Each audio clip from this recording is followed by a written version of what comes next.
jika perlu hubungi WA. Burung dara cendrawasih dari dahulu ada di Papua. Sekian, terima kasih. Semoga bermanfaat bagi kita semua. Selamat melaksanakan seminar. Semoga sukses dan lancar. Terima kasih.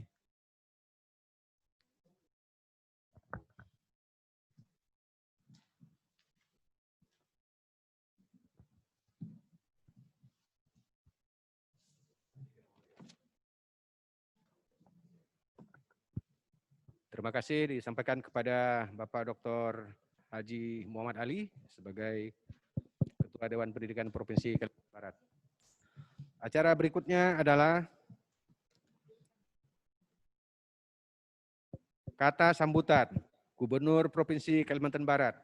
Sekaligus mohon berkenan untuk membuka secara resmi acara seminar terobosan inovatif penyerapan tenaga kerja tamatan SMK dan sederajat kepada Bapak Dr. Syarif Kamaruzaman, Kepala Dinas SDM Provinsi Kalimantan Barat yang mewakili Bapak Gubernur, kami silakan. Bismillahirrahmanirrahim.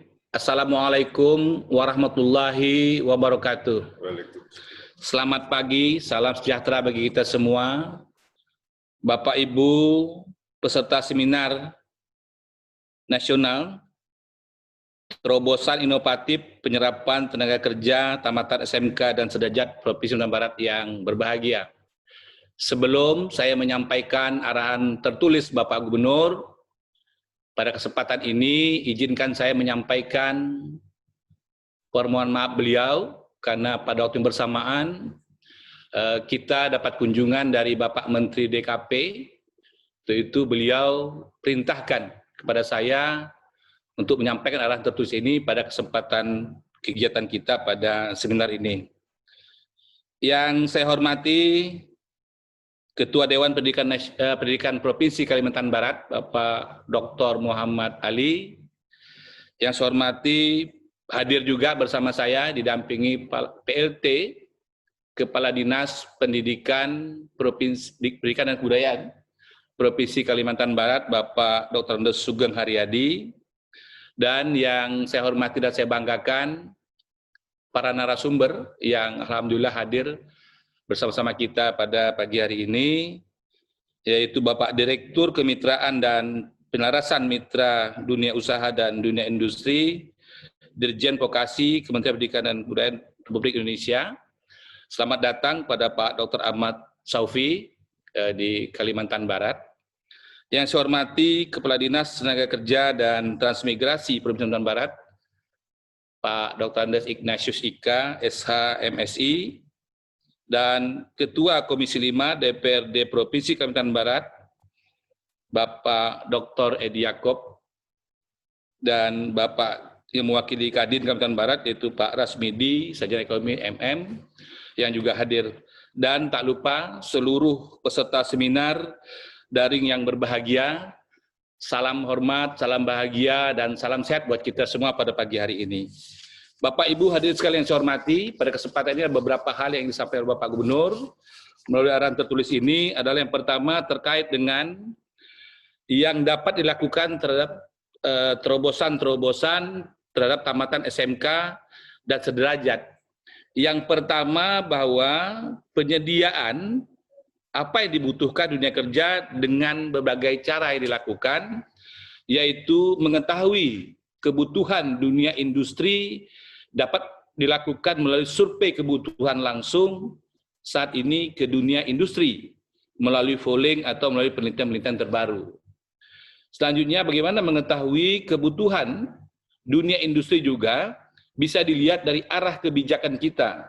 Mau dijadikan daerah kita sebagai daerah industri karet, seyogianya SMK menyiapkan tenaga karet, mulai dari kebun sampai dengan pengolahan karet, serta tenaga-tenaga untuk mekanisasinya.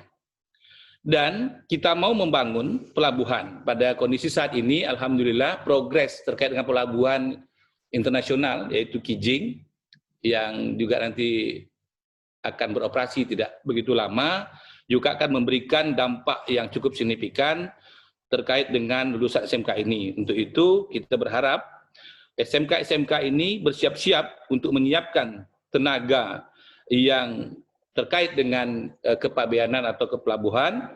Tentu kita mau juga memberikan dukungan terhadap swasembada pangan. Maka SMK perlu disiapkan tenaga-tenaga yang concern terhadap kondisi pangan, karena memang di Kalimantan Barat masih merupakan wilayah-wilayah yang sektor pertanian cukup menonjol. Dan juga terkait dengan sektor wisata, di mana SMK juga memiliki jurusan terkait dengan pariwisata ini, sehingga mampu memberikan lapangan usaha terhadap potensi-potensi wisata Kalimantan Barat yang kita miliki. Yang kedua, bahwa pendidikan berbasis ganda, di mana sekolah dan industri bekerja sama mendidik tenaga kerja dengan berbagai pola, yaitu sebagian di sekolah, sebagian di industri. Yang selanjutnya juga bersama-sama antara industri dan sekolah menyusun dan mengajar di sekolah. Tentu sekolah mendatangkan guru dan pelaku-pelaku industri. Selanjutnya juga bersama-sama antara industri dan sekolah mendidik guru yang juga terlibat langsung di sektor industri untuk melakukan magang-magang di berbagai industri yang ada.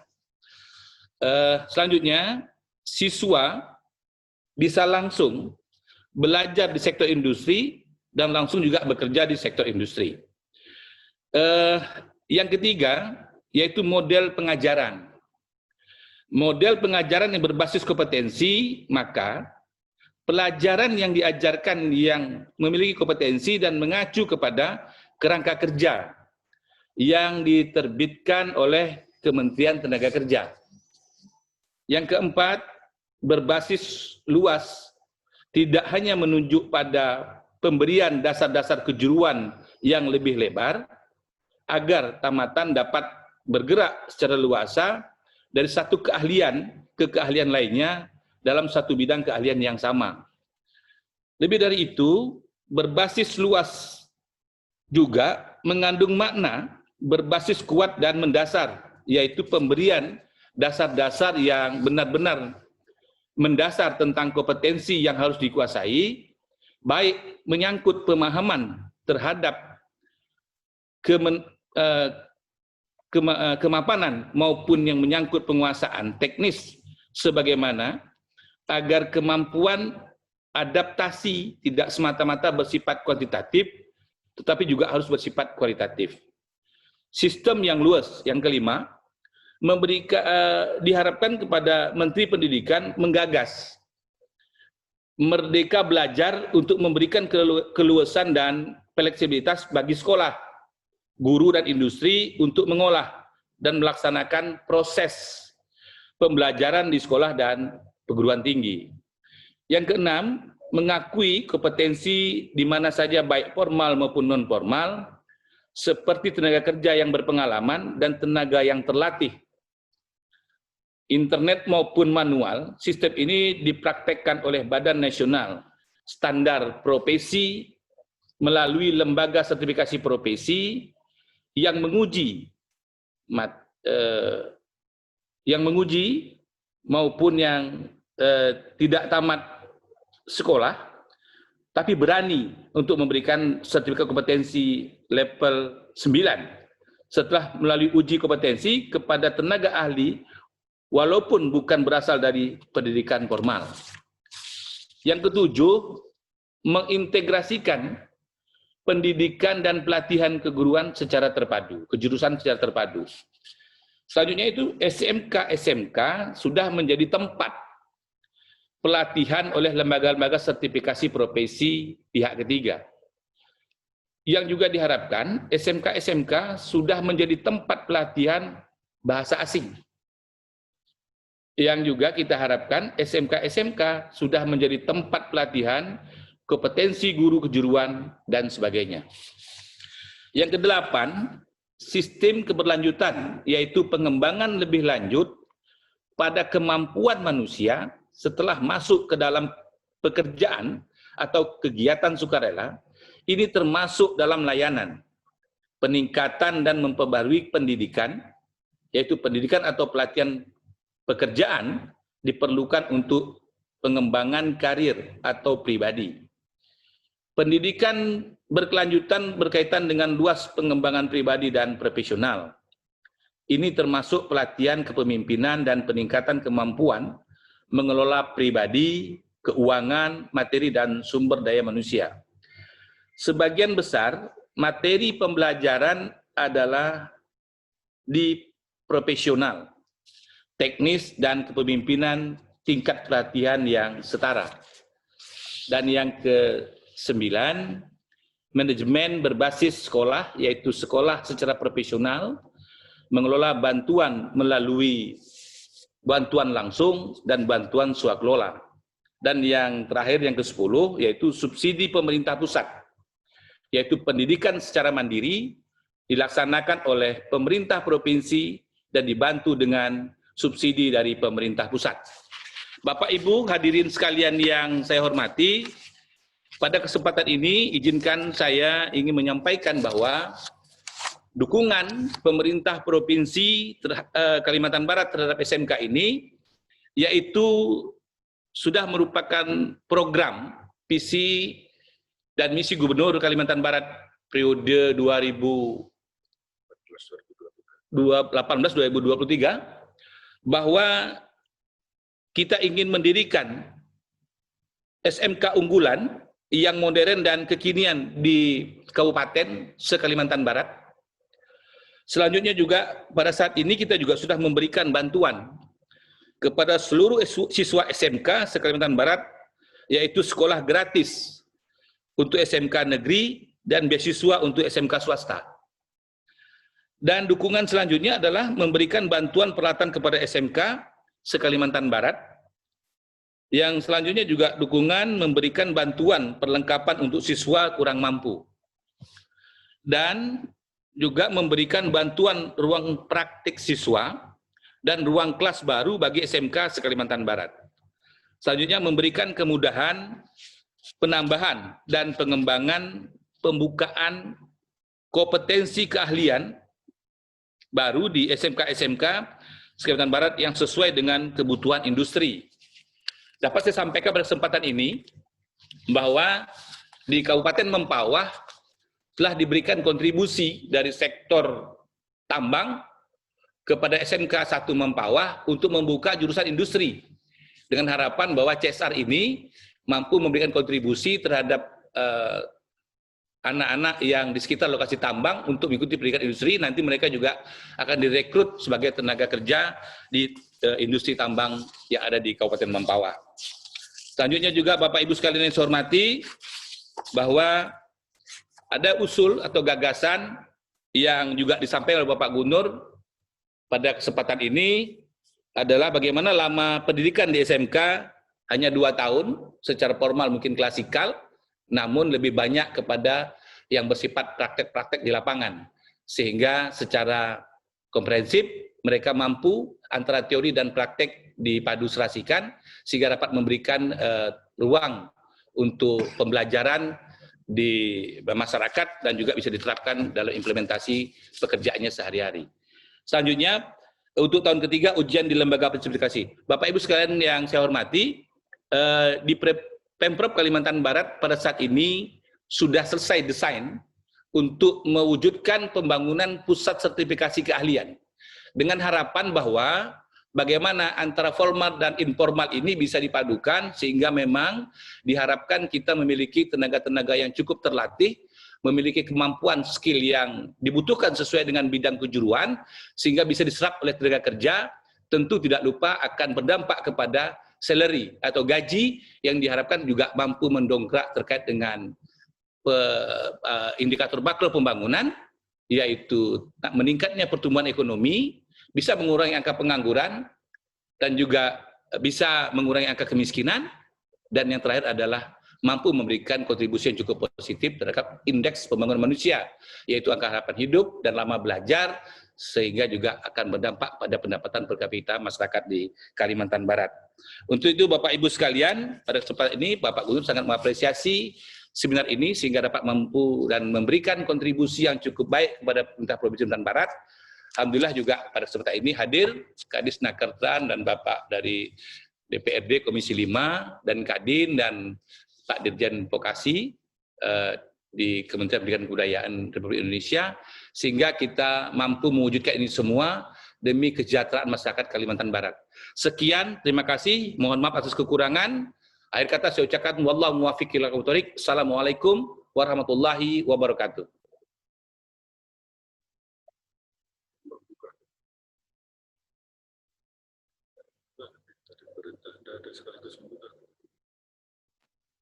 Dibuka ya. Dengan mengucapkan Bismillahirrahmanirrahim, kegiatan Seminar Nasional Terobosan Inovatif Penyerapan Tenaga Kerja Tamatan SMK dan Sederajat Provinsi Kalimantan Barat secara resmi dibuka. Semoga Allah SWT selalu melindungi dan membimbing kita. Semoga apa yang diharapkan dapat terwujud dengan baik atas lindungan dan rahmat Allah SWT. Amin ya rabbal alamin.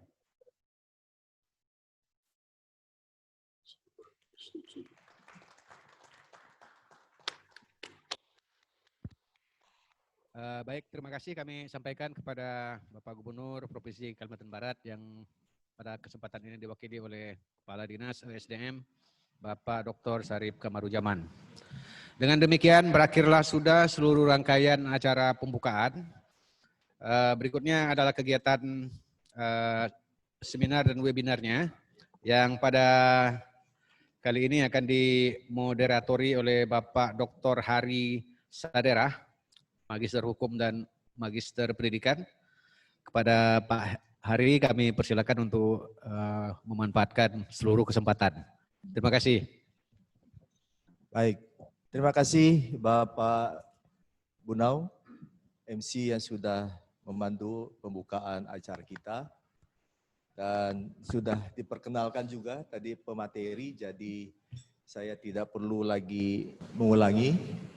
Dan pada kesempatan ini, saya ucapkan terima kasih juga kepada Bapak Kamaruzaman atas nama Gubernur Kalimantan Barat yang sudah membuka acara dan memberikan arahan.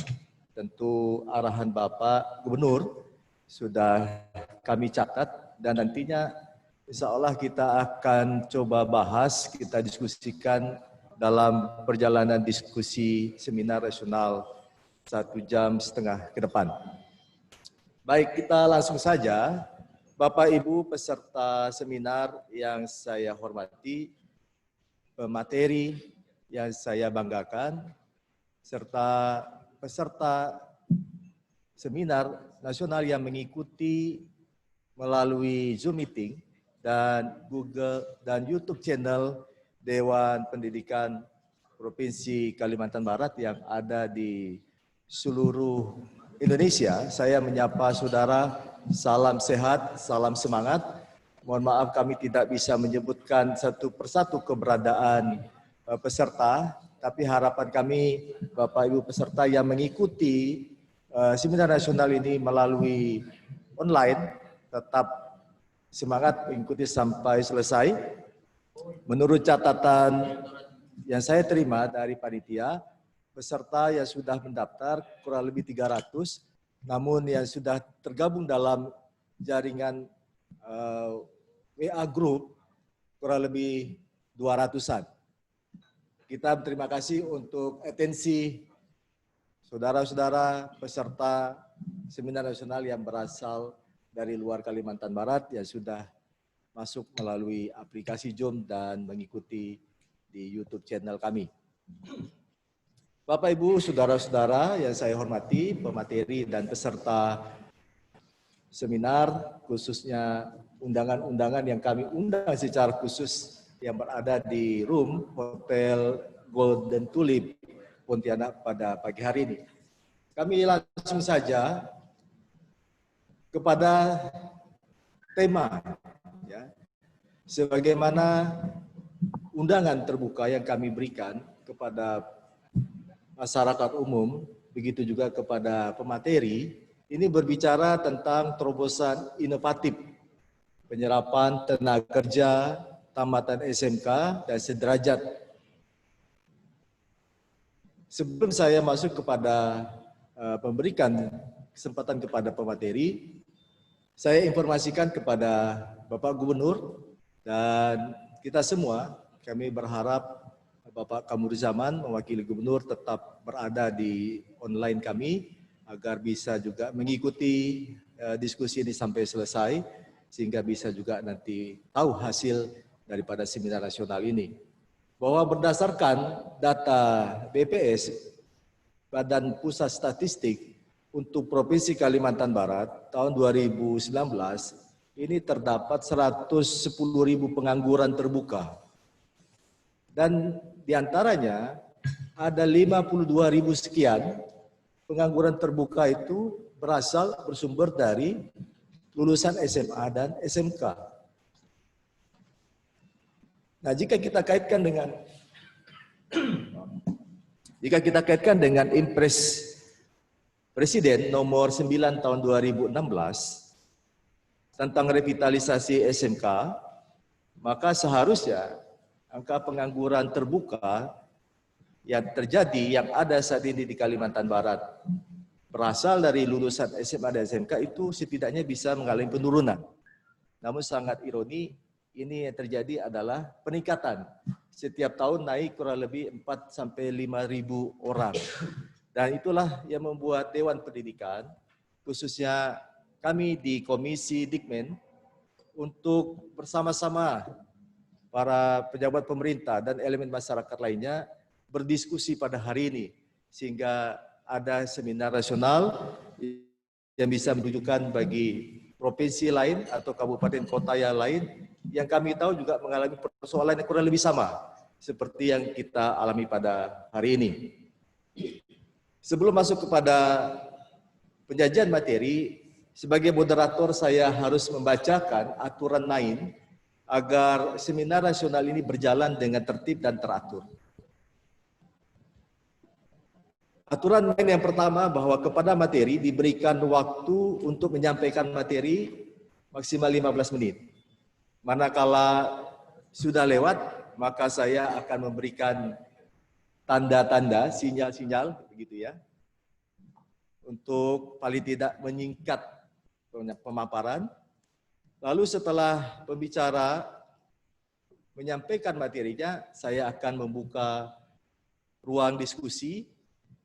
Kemudian pada saat pemateri atau pembicara seminar nasional menyampaikan materinya, tidak ada interupsi. Ya, belum ada pertanyaan atau interupsi, nanti akan dibuka sesi.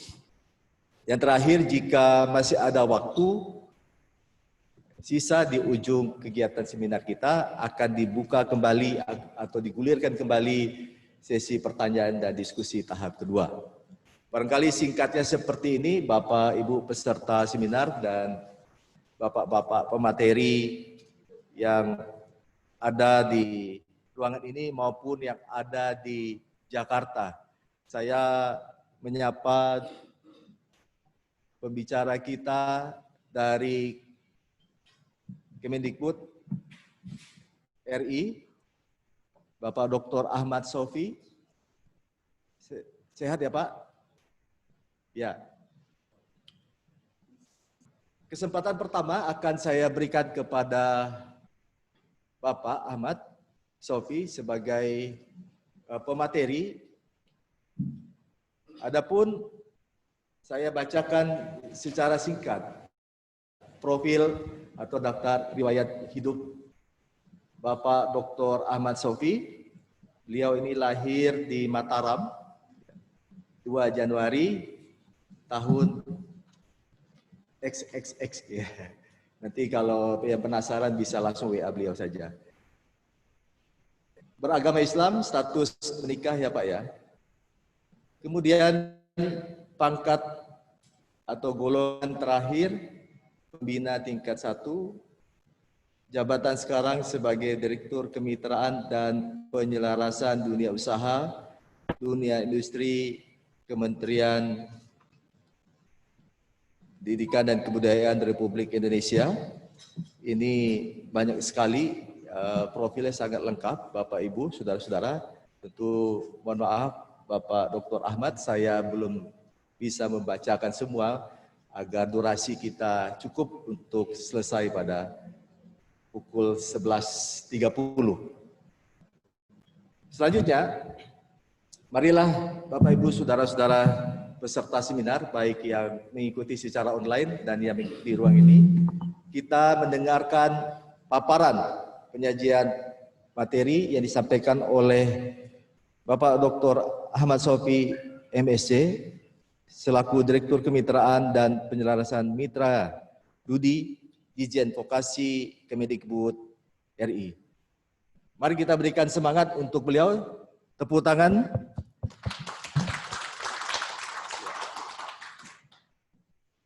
Kami persilakan Bapak Dr. Ahmad Sofi.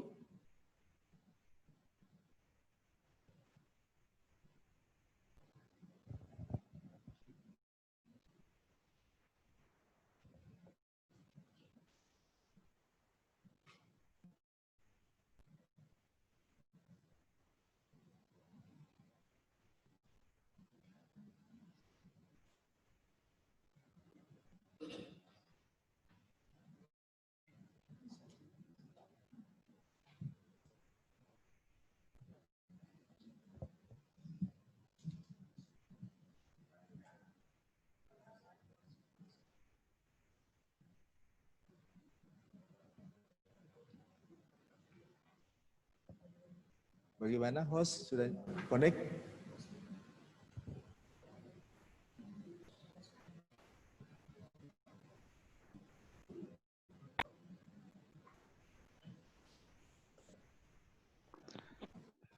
Baik, Bismillahirrahmanirrahim. Assalamualaikum warahmatullahi wabarakatuh.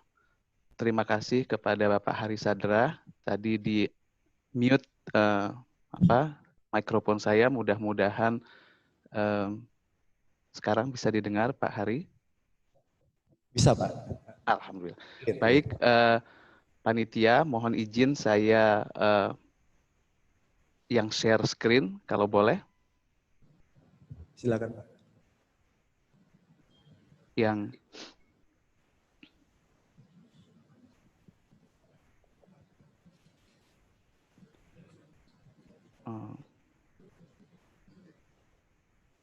masih di share screen saya masih di oke.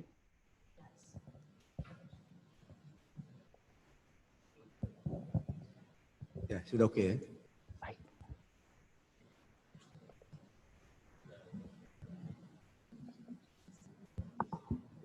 Baik, sekali lagi saya ucapkan terima kasih kepada Dewan Pendidikan Kalimantan Barat yang sudah mengundang kami untuk bisa berpartisipasi pada Seminar Nasional Terobosan Inovatif Penyerapan Tenaga Kerja Tamatan SMK dan Sederajat.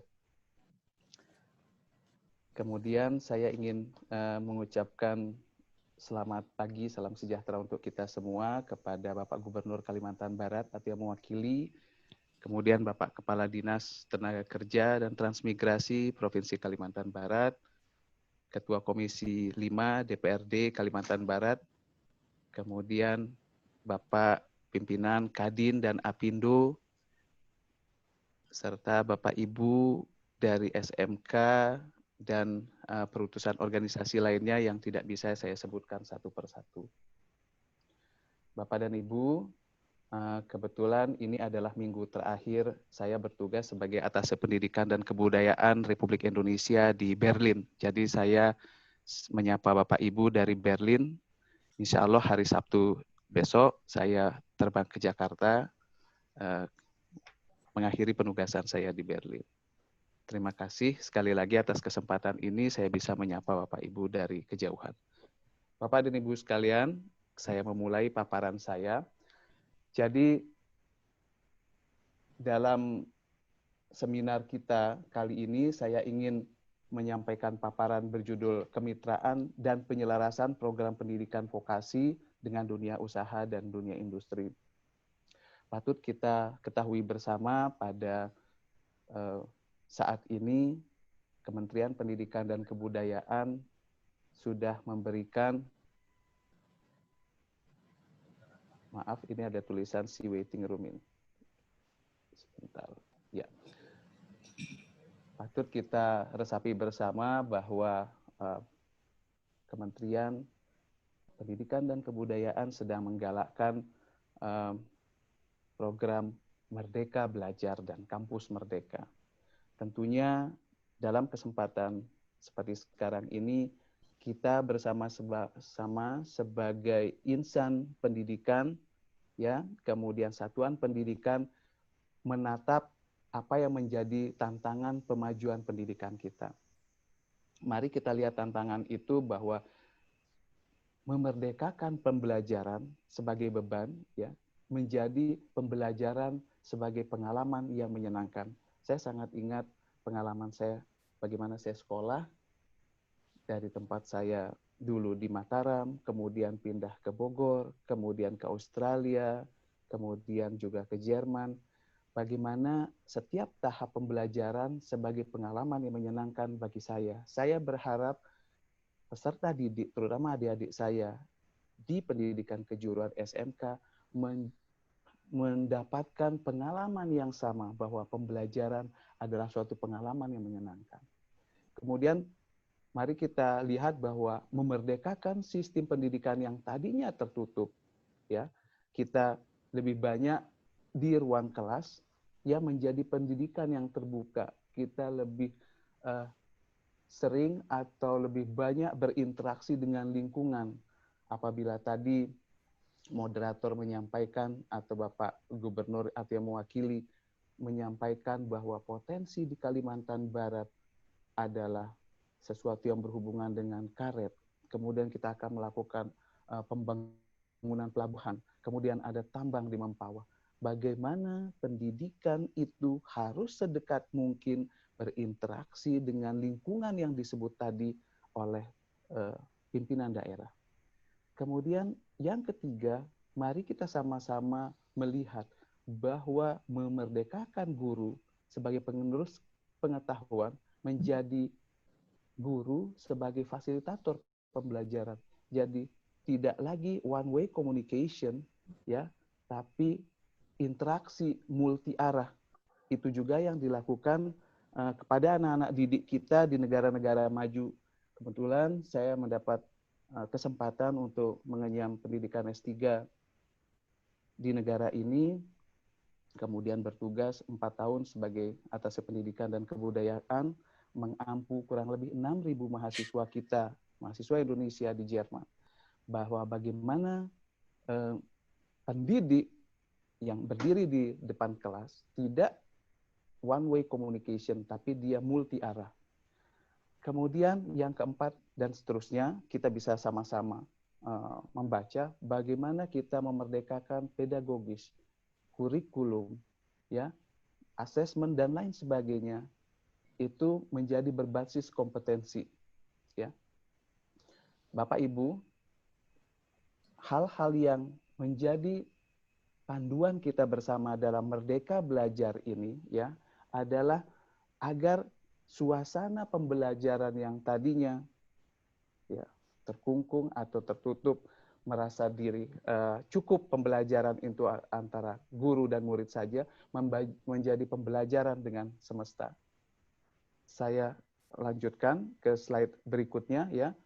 Kita bisa juga melihat bahwa ekosistem pendidikan yang tadinya dikendalikan penuh oleh pemerintah menjadi ekosistem yang diwarnai oleh otonomi dan partisi aktif, ya, semua pemangku kepentingan. Kita juga tahu bahwa sudah mulai berlaku Undang-Undang Otonomi, Undang-Undang Nomor 23 tahun 2014, yang mana kalau kita berbicara SMK, sekarang SMK sudah menjadi tanggung jawab bersama, terutama pemerintah provinsi. Saya lanjutkan, ini adalah skema kita Merdeka Belajar, bagaimana Merdeka Belajar itu agar mengangkat jumlah partisipasi yang tinggi, kemudian hasil pendidikannya makin berkualitas, kemudian distribusinya menjadi merata. Apa yang khusus karena kami adalah perwakilan dari Direktorat Jenderal Pendidikan Vokasi. Apa sih yang menjadi tantangan bagi unit kerja kami di Direktorat Jenderal Vokasi. Yang pertama adalah meningkatkan jumlah lulusan pendidikan ya dan pelatihan vokasi ini untuk memperoleh pekerjaan, artinya diserap oleh dunia kerja dan mampu berwirausaha di dalam 1 tahun kelulusannya itu adalah challenge bagi kita semua. Kemudian bagaimana meningkatnya pendidikan SMK yang berstandar industri. Jadi seperti saya sudah sebutkan tadi atau sudah disebutkan oleh pembicara sebelumnya, bahwa karet, pelabuhan, dan tambang itu harus melekat menjadi challenge atau tantangan bagi SMK atau unit pelaksana pendidikan yang ada di Kalimantan Barat.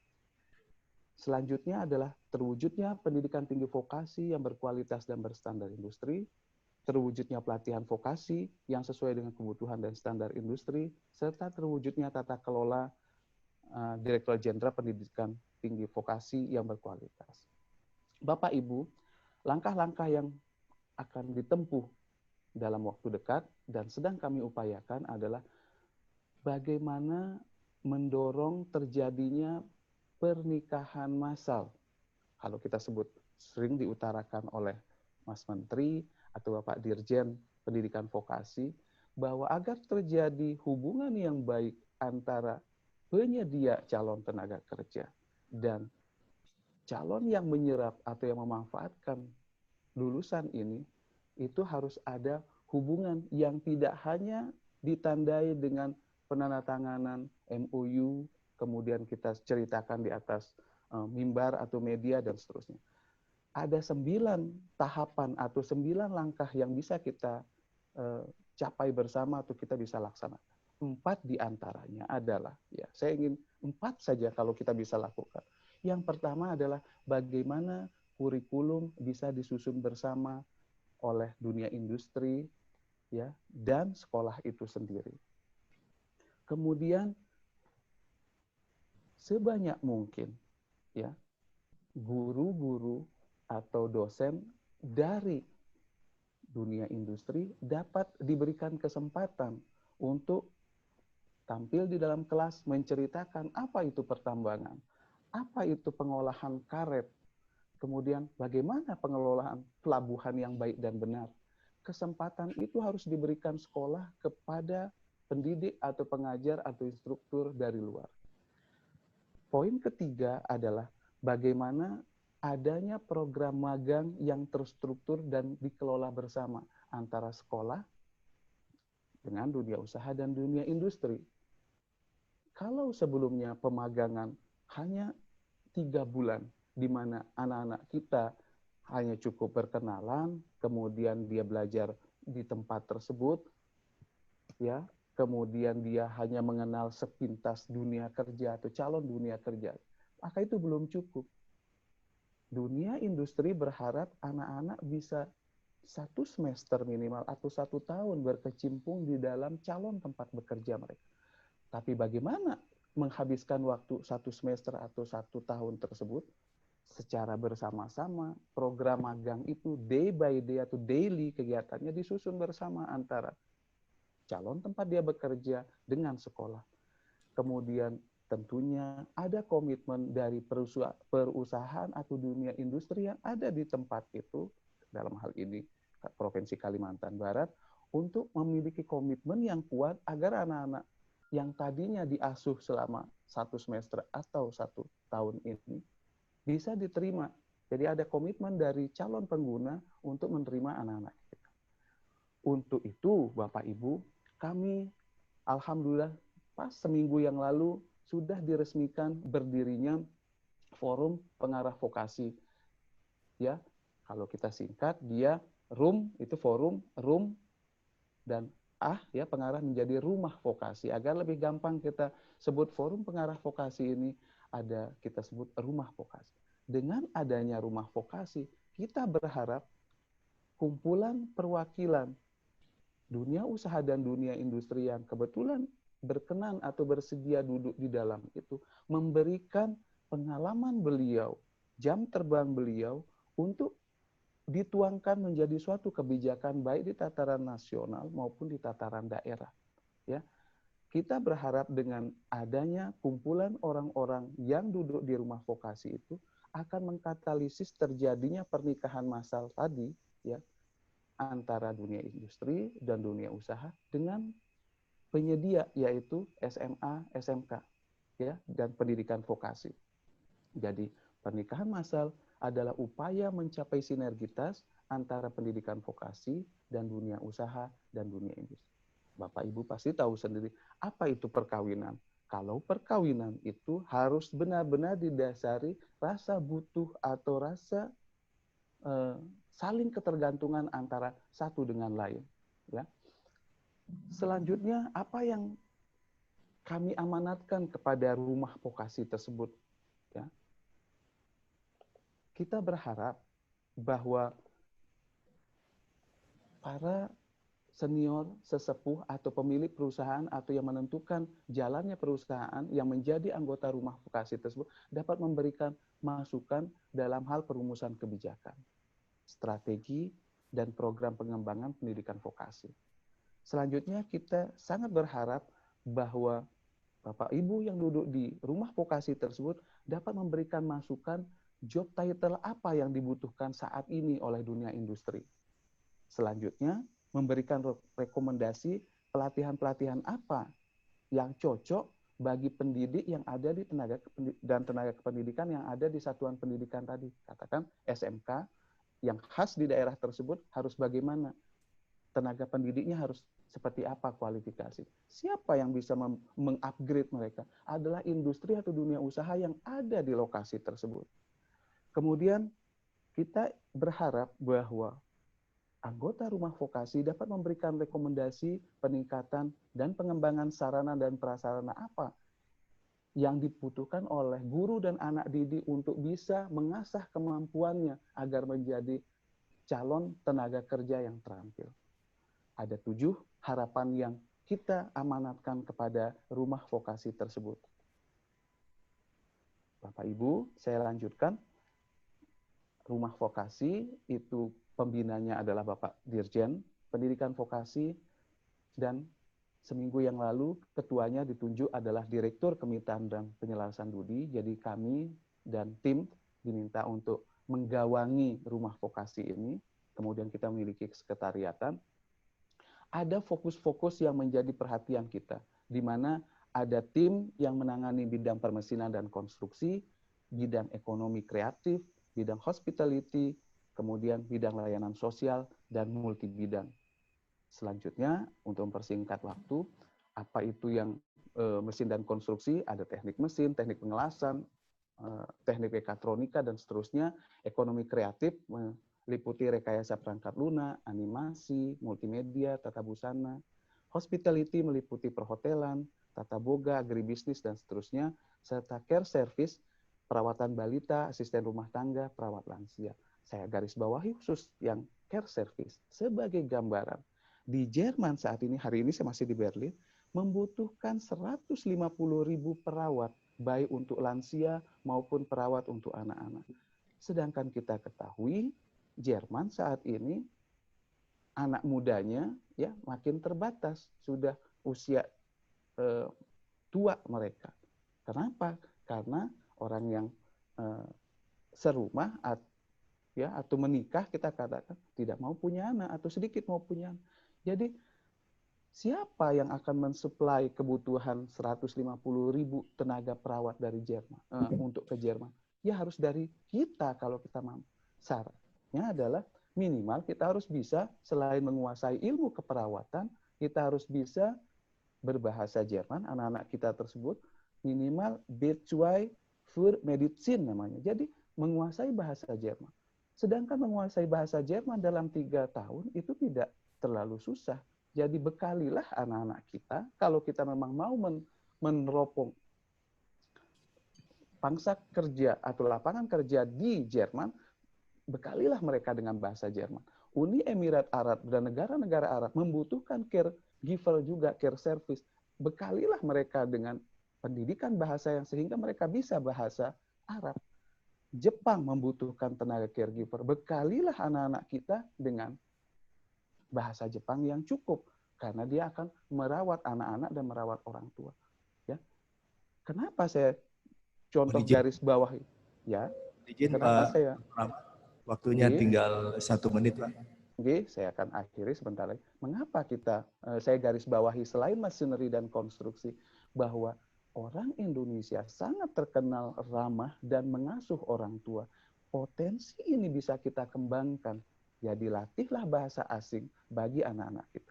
Bapak, Ibu, dan hadirin sekalian, ya, demikian paparan kami sebagai perwakilan dari pemerintah menjadikan rumah vokasi sebagai katalisator bagaimana dunia industri dan dunia usaha bisa bersinergi dengan satuan pendidikan. Sebelum saya akhiri, karena tadi Bapak Gubernur atau yang mewakili sudah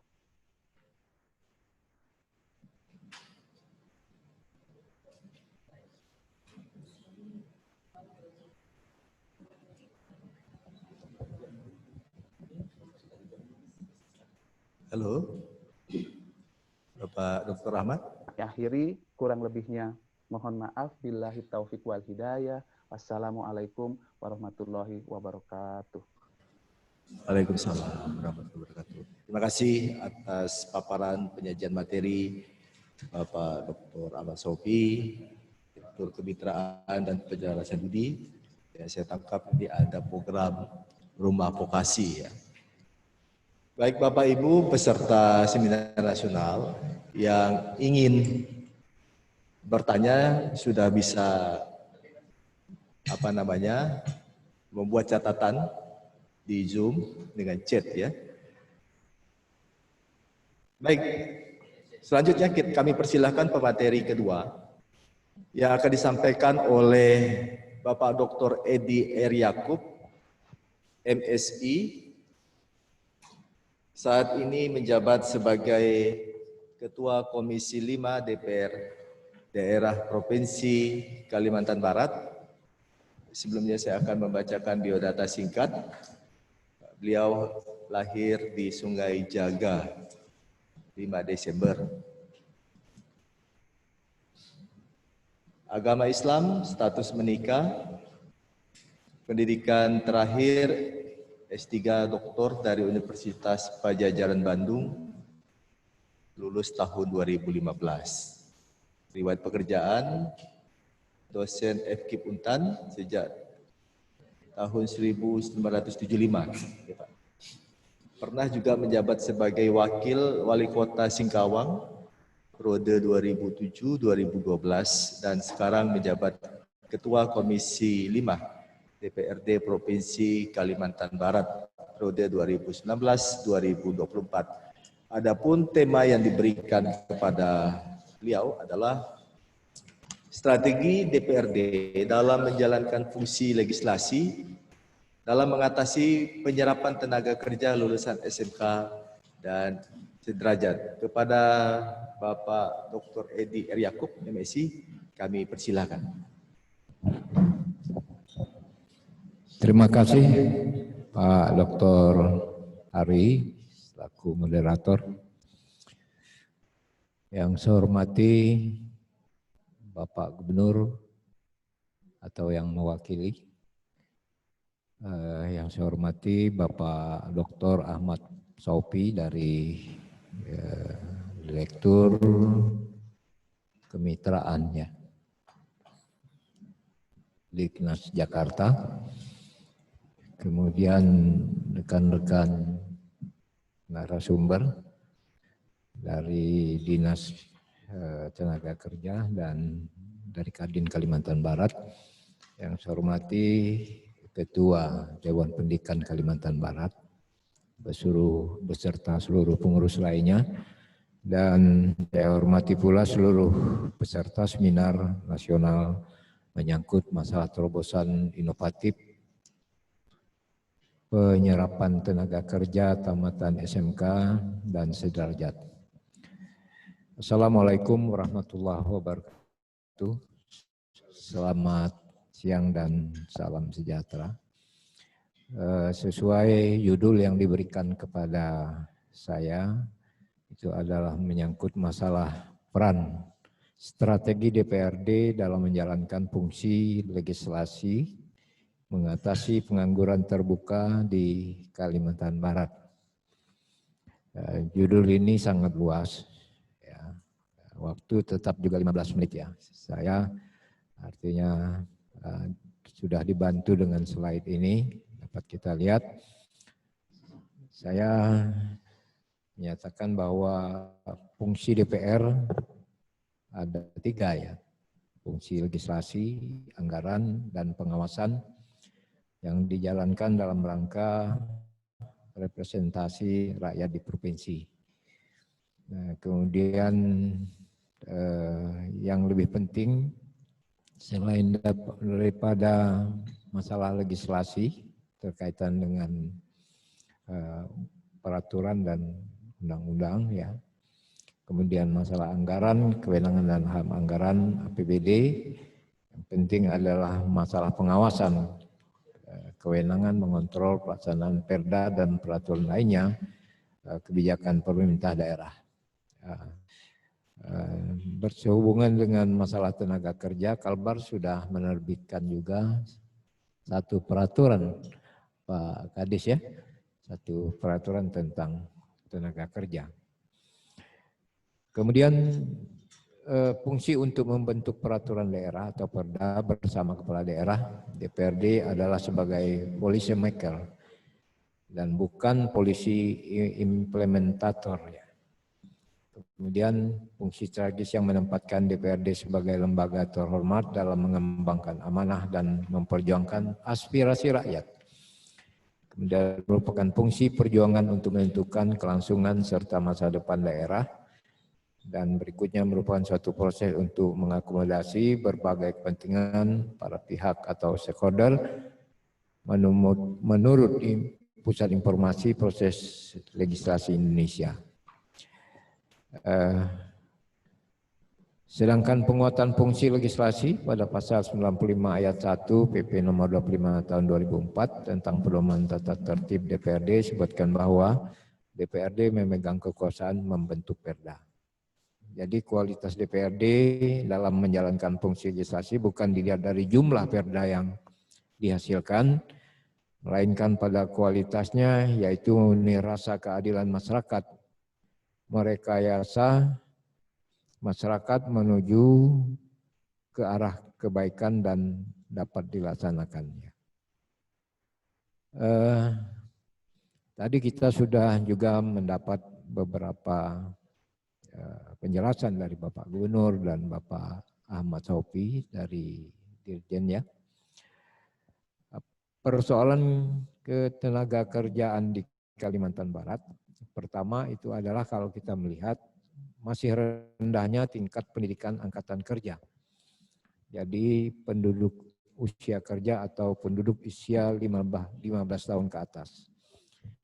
Rendahnya tingkat pendidikan penduduk yang bekerja, kemudian tingkat pengangguran terbuka relatif rendah dan di bawah tingkat pengangguran terbuka nasional.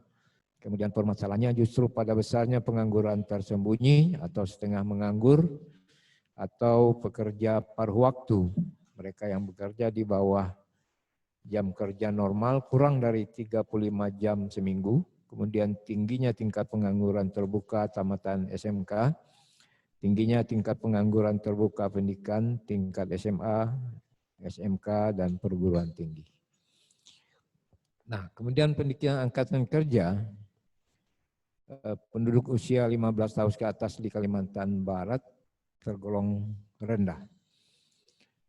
Tahun 2019 tingkat pendidikan angkatan kerja di Kalimantan Barat masih tergolong rendah karena 49,32% masih berpendidikan SD ke bawah, tidak atau belum sekolah, tidak taman SD dan taman SD, kemudian SMP, SMA umum dan SMK sebesar 41,82%, kemudian diploma, akademi dan universitas sebesar 8,92%. Nah, ini data-data yang dapat kita himpun melihat perkembangan tenaga kerja di Kalimantan Barat sampai 2019. Nah, para peserta seminar yang saya hormati, tentu di dalam penyiapan tenaga kerja ini tidak terlepas daripada persiapan kita, terutama adalah pendidikan. Fokus kita adalah pada SMK. Jadi pemerintah sudah memberikan ruang yang sangat luas ya menyangkut ini dengan pendidikan vokasi. Artinya pendidikan tinggi yang menunjang pada keahlian terapan tertentu meliputi D1, D2, D3, dan D4.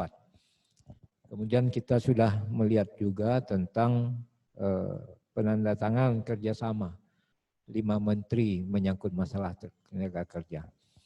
Nah, kalau kita lihat dari komitmen pemerintah, ini masalah ini cukup kuat ya.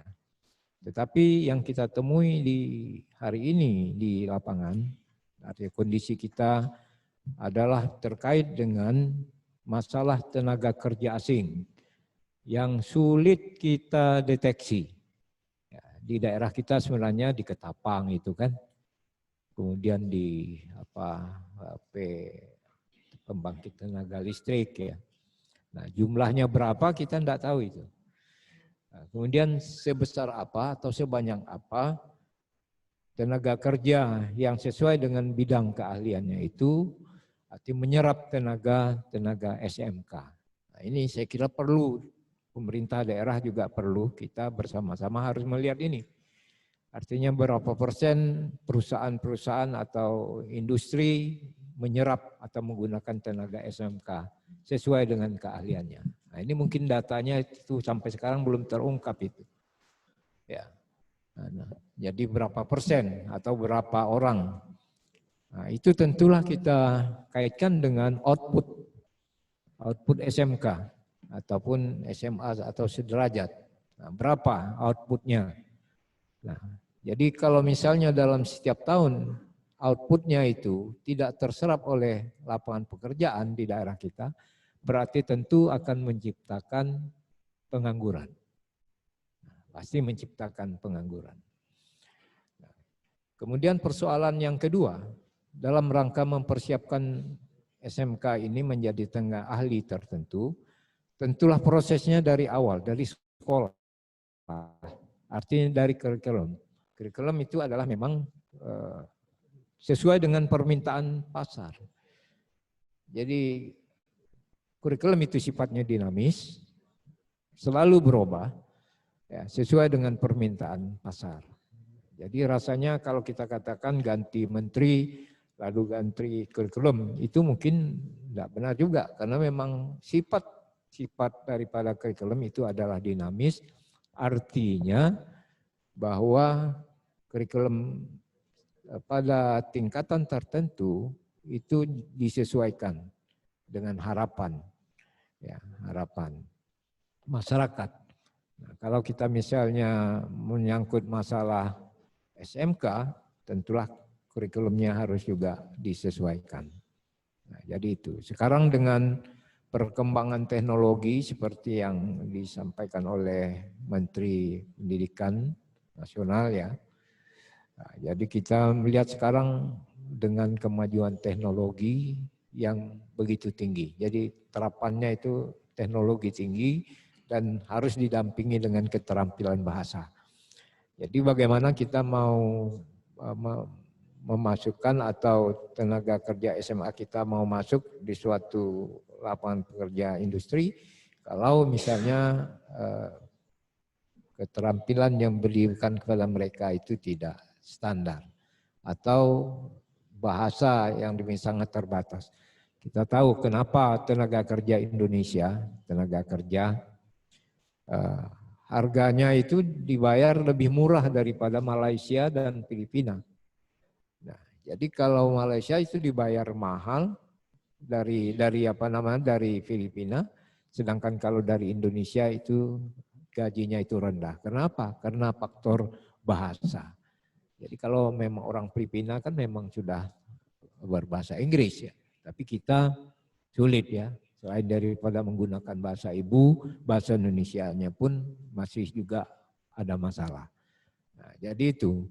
Jadi menyangkut ini saya kira memang komitmen pemerintah menyangkut pengembangan SMK ini memang kita lihat sudah merupakan banyak terobosan ya. Nah, oleh karena itu terhadap persoalan-persoalan tenaga kerja ini tentulah harus kita persiapkan. Nah, kemudian menyangkut kualitas keterampilan ya. Kualitas keterampilan artinya memang tergantung bagaimana kita kondisi daripada sekolah SMK ini. Apakah di SMK itu sudah lengkap labnya dan kelengkapan pembelajaran lainnya. Kalau misalnya tidak kita siapkan, tidak kita penuhi, saya pikir jadi seperti SMA juga. Jadi tidak ada labnya ya, labnya. Padahal kita mengharapkan lab itu adalah merupakan sumber ilmu. Harus labnya harus lengkap. Tapi kenyataannya kita lihat bahwa labnya itu belum lengkap. Seharusnya dengan 20% dana pendidikan di APBN itu semuanya sudah bisa dilaksanakan sesuai dengan kebutuhan. Nah, kita belum lagi melihat SMK kita di daerah-daerah yang jauh. Ada sekolah yang sampai hari ini di Kalimantan Barat, ada sekolah yang belum ada aliran listriknya. Sedangkan kita dituntut untuk belajar dengan online ya. Nah, apalagi sekarang nih zaman pandemi ini. Kami DPRD sudah turun melihat kondisi, tapi masih ada daerah, kalau saya dapil saya kebetulan Singkawang Bengkayang, melihat ke daerah Bengkayang masih ada sekolah-sekolah yang aliran listriknya itu tidak ada. Nah, ini kan harus terjadi kerjasama ya antara persoalan-persoalan sekolah dengan fasilitas yang dibangun oleh pemerintah. Nah, jadi itu. Ketika saya dulu sekolah SD gitu ya, di sekolah kami itu sudah ada mikroskop tahun 68 itu ya, SD. Ada mikroskop di sekolah SD, ada global, banyak alat peraganya gitu, alat pembelajarannya. Tapi sekarang justru tidak ada. Nah, ini yang harus betul-betul diperhatikan.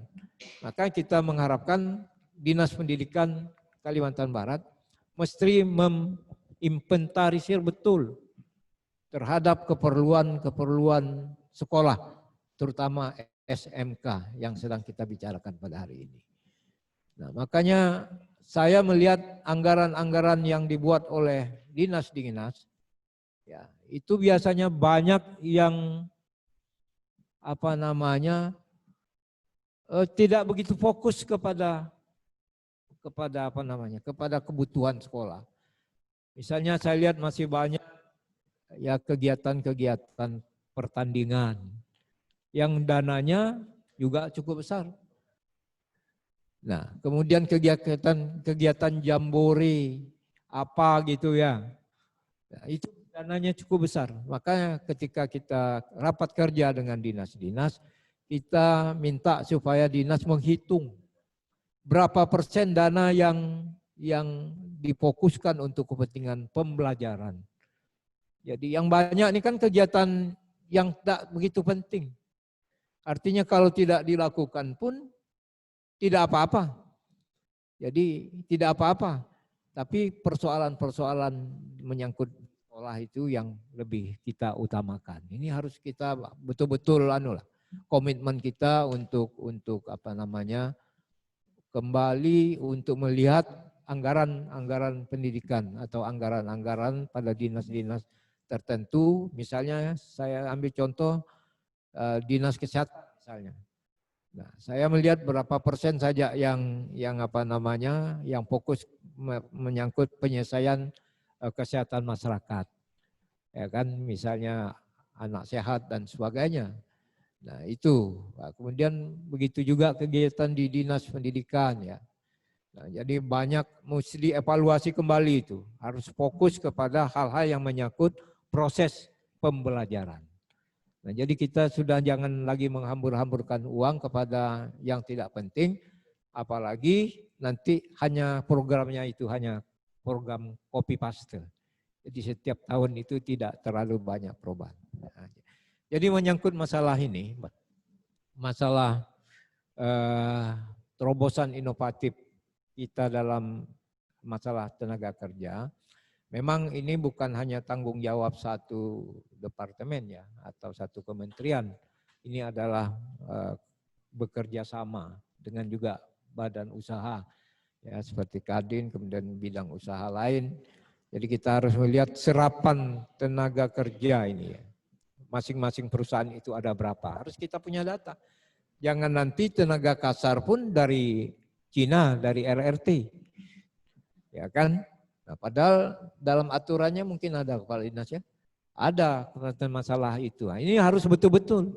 Harus betul-betul kita konsekuen, pemerintah harus juga melihat, mengawasi ya dan mempersyaratkan. Masa misalnya tenaga kerja mengangkat pasir pun misalnya dari luar gitu kan. Nah, padahal kita harus memberikan kesempatan ini kepada tamatan-tamatan sekolah atau masalah di lingkungan itu. Masih ada waktu. Nah, jadi saya kira demikian ya. Artinya kita mengharapkan yang paling penting untuk menyelesaikan seluruh persoalan ini adalah komitmen kita bersama. Jadi kalau komitmen itu kita teguhkan, saya pikir itu akan bisa menyelesaikan persoalan ini. Tapi kalau komitmen kita tidak kuat, saya pikir persoalan tahun depan pun, kapanpun juga masih juga seperti ini. Saya kira demikian, terima kasih atas kesempatan ini. Saya mohon maaf kalau misalnya apa yang saya sampaikan itu tidak tepat. Nah, mudah-mudahan lewat seminar ini kita bisa menyatukan pendapat kita untuk perbaikan kepada masa yang akan datang. Terima kasih. Wassalamualaikum warahmatullahi wabarakatuh. Baik, terima kasih Bapak Dr. Edi Yakub, Ketua Komisi 5 DPRD Provinsi Kalimantan Barat yang sudah memberikan dan memaparkan penyajian sangat menarik ya Bapak Ibu. Inilah kalau kita dengar anggota Dewan ini ngomong ya biasanya lebih faktual karena langsung ke daerah-daerah spot-spot yang mengalami persoalan dan permasalahan.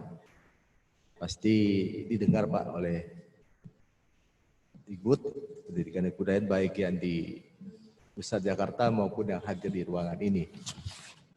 Baik, kita lanjutkan Bapak Ibu Saudara-saudara untuk selanjutnya pemateri yang ketiga kepada Bapak Dr. Handus Ignatius Ika SHMSI, Kepala Dinas Tenaga Kerja dan Transmigrasi Provinsi Kalimantan Barat. Sebelum menyampaikan materi, saya bacakan dulu profil singkat beliau. Jabatan sekarang tadi sudah saya sebutkan, Kepala Dinas Tenaga Kerja dan Transmigrasi. Lahir di Pusat Damai, 30 Juli, agama Katolik, sudah berkeluarga ya Pak ya. Dan beliau ini tokoh muda yang karirnya bagus di dunia pemerintahan. Adapun materi yang kami berikan kepada beliau adalah pemetaan kebutuhan tenaga kerja lulusan SMK dan sederajat. Waktu kami persilakan kepada Bapak Dr. Handus Ignatius MSI. Ya, terima kasih. Selamat pagi dan salam sejahtera bagi kita semua. Yang saya banggakan moderator kita, kemudian Ketua Dewan Pendidikan Provinsi Kalimantan Barat, Bapak Gubernur Kalimantan Barat yang diwakili oleh Bapak Kepala ISDM Provinsi Kalimantan Barat, teman-teman atau rekan-rekan narasumber dan para hadirin yang hadir bersama kami di sini. Bapak Direktur Vokasi ya, yang mungkin masih bersama-sama kita di sini, dan seluruh peserta yang menghadiri seminar pada pagi hari ini. Saya mohon maaf mungkin tidak bisa saya sebutkan satu persatu, namun tidak mengurangi rasa hormat kami kepada Bapak Ibu yang telah bergabung di dalam forum ini ya. Dan kita tahu bahwa Provinsi Kalimantan Barat ini merupakan provinsi yang cukup luas ya. Dan sebaran penduduknya pun boleh dikatakan cukup jarang ya, kalau kita bandingkan dengan provinsi-provinsi lain. Dan kami menyambut baik upaya Dewan Pendidikan untuk melakukan seminar ini, karena kita tahu bahwa selama ini memang kita rasakan masih ada persoalan terkait keterkaitan antara lulusan pendidikan pada tingkatan SMK dengan dunia industri atau dunia usaha. Tadi sudah dikemukakan beberapa data, cukup banyak data yang ditampilkan bahwa ternyata banyak lulusan-lulusan kita yang tidak mampu terserap di dalam dunia kerja.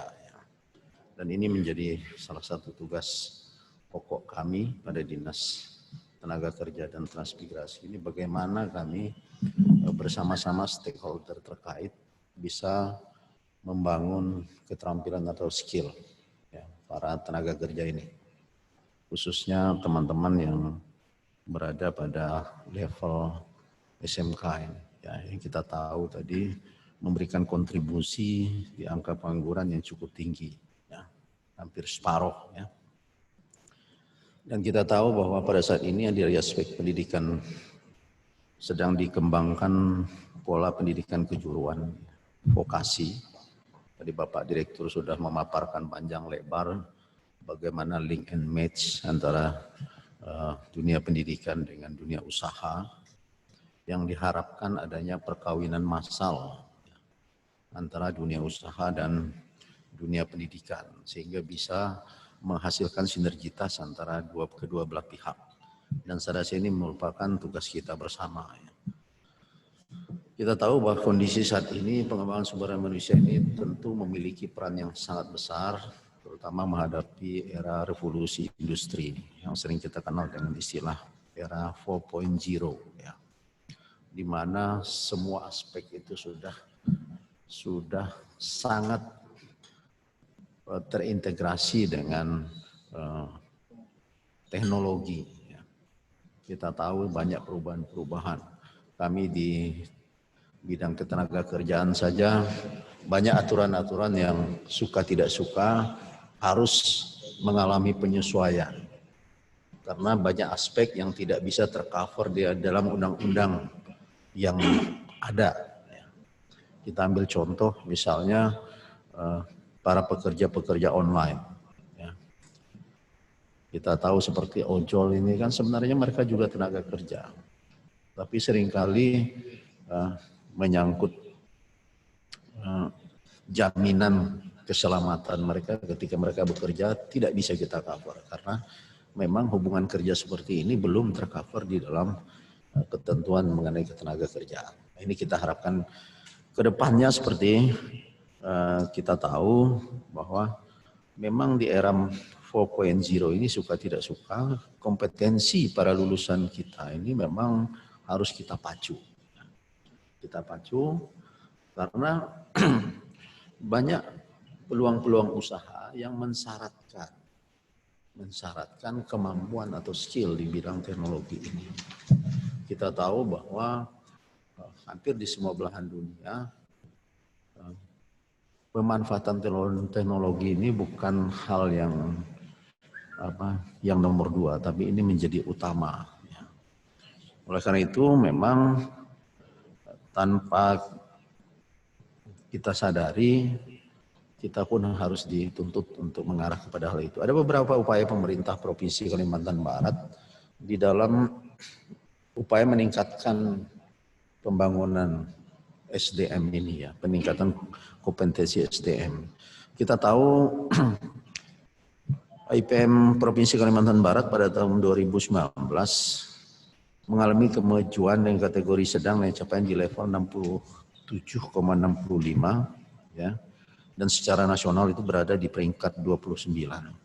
Dan kita berharap di target 2023 kita bisa mencapai di level 70,78. Nah, untuk mengejar ini tentu tidak gampang. Ya. Itu harus ada sinergitas antara semua pihak yang terkait. Tadi dalam pembicaraan yang terdahulu, persoalan utama sebenarnya ada kecenderungan kita untuk masing-masing menyelesaikan tugasnya secara terpisah. Belum ada sinergi. Dunia usaha sendiri, dunia pendidikan sendiri, mungkin yang bergerak di ketenaga kerjaan pun terkesan ada terlepas. Tidak saling mengkait satu sama lain. Bisa kita pahami, banyak lulusan pada akhirnya tidak bisa diserap. Karena yang kita cetak ini ternyata tidak mampu memenuhi kebutuhan dunia kerja. Bukan tidak mampu atau belum sepenuhnya mampu. Mereka ini harus dipoles kembali. Dari pengalaman kami melakukan pelatihan-pelatihan selama ini, ternyata hasil diskusi kita dengan para pengguna di lapangan, banyak lulusan-lulusan SMK ini yang tidak bisa langsung connect di dalam tugas-tugas praktis yang dibutuhkan oleh dunia usaha. Kita ambil contoh misalnya di bidang perhotelan. Kita punya SMK bidang perhotelan, oke. Secara keilmuan mereka mungkin punya, tapi dalam aspek praktis ternyata mereka ini masih membutuhkan waktu lagi. Tidak langsung bisa memenuhi kompetensi yang diinginkan oleh dunia perhotelan. Oleh karena itu makanya lulusan-lulusan ini pada akhirnya memang harus dimagangkan ataupun kalau tidak dilatih kembali untuk hal-hal yang bersifat praktis. Ini yang terjadi selama ini di dunia ketenaga kerjaan kita. Kita tahu Kalimantan Barat dengan penduduk yang 4,5 juta jiwa ini, angka penganggurannya semenjak terjadinya COVID ini semakin bertambah. Kami mencatat yang dirumahkan mencapai 3.000 lebih. Yang di PHK hampir 600 lebih. Jadi ada penambahan sekian ribu. Dan data terakhir yang kita terima, terjadi peningkatan dari catatan kita Februari 2019 itu ada 104.518 orang, dan sekarang bertambah menjadi 110.894 orang. Atau 4,47%. Dan ini saya pikir menjadi tugas berat kita bersama. Oleh karena itu memang pada tataran SMK ini memang harus kita lakukan treatment. Bagaimana para lulusan-lulusan ini nanti tidak menambah jumlah. Yang kita khawatirkan ini kan setiap tahun bertambah jumlah lulusan, tapi mereka ini mampet tidak bisa masuk ke dalam dunia usaha. Tadi persoalan sudah sangat jelas oleh pembicara-pembicara terdahulu. Banyak persoalan. Belum match-nya lulusan ini dengan dunia usaha. Keterampilan yang mereka miliki belum secara penuh bisa memenuhi kebutuhan dunia usaha. Sehingga mereka tidak bisa langsung masuk. Perlu ada satu jembatan yang memoles mereka sehingga mereka bisa masuk. Dan tidak semua bisa di-cover di dalam pelatihan-pelatihan yang ada. Karena keterbatasan daripada pendanaan, kemudian skema-skema yang ditawarkan.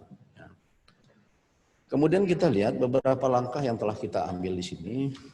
Kami di Dinas Tenaga Kerja dan Transmigrasi itu sendiri sudah mengambil beberapa langkah ya. Kita lihat di dalam kebijakan itu sendiri. Yang pertama ada tiga area kebijakan.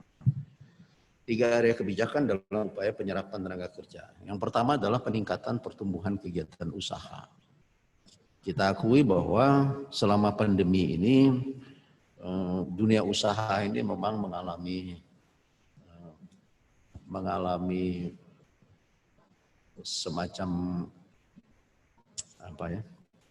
mengalami hambatan yang luar biasa, hantaman yang luar biasa. Ya. Sehingga pertambahan angka pengangguran itu meningkat secara signifikan. Banyak dunia usaha yang tidak bisa secara baik di dalam menjalankan aktivitasnya. Kemudian yang kedua, tentu area kebijakan terkait dengan peningkatan kualitas dan kompetensi tenaga kerja. Tadi sudah disinggung-singgung tentang pusat sertifikasi, pusat pelatihan dan sertifikasi.